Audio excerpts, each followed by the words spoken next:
Ce vendredi 15 juillet, la chaîne TFX diffusait l'émission Que sont-ils devenus?, qui s'intéresse aux stars au tube d'un jour qui sont progressivement retombées dans l'anonymat après avoir connu la gloire.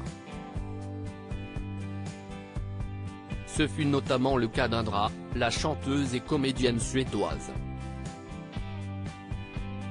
Cette dernière a profité de cet entretien pour donner de ses nouvelles et raconter comment son rêve de jeunesse éternelle a viré au cauchemar.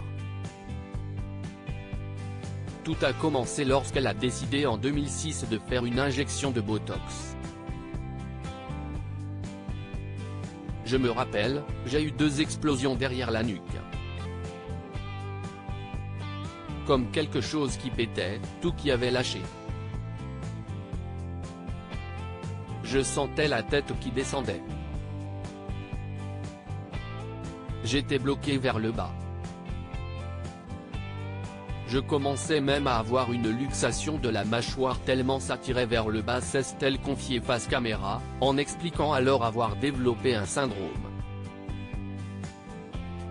Je suis épuisé, un problème que la mère d'Oli s'était empressée d'expliquer aux médecins, mais ces derniers l'ont accusé de se faire des films ou l'ont conseillé d'aller voir un psychologue.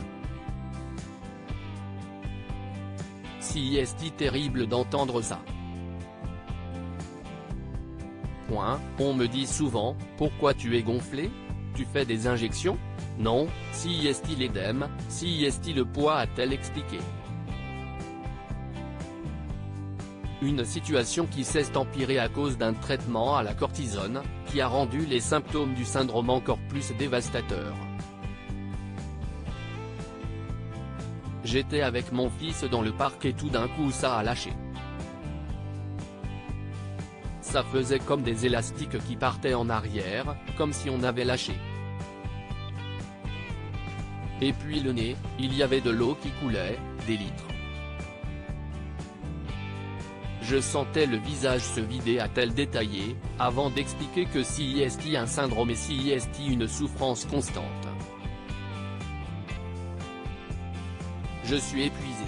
Même pour l'articulation, j'ai parfois du mal. Je ne sais pas si un jour je vais y arriver. Vivre comme ça, ce n'est pas évident, a raconté la Suédoise.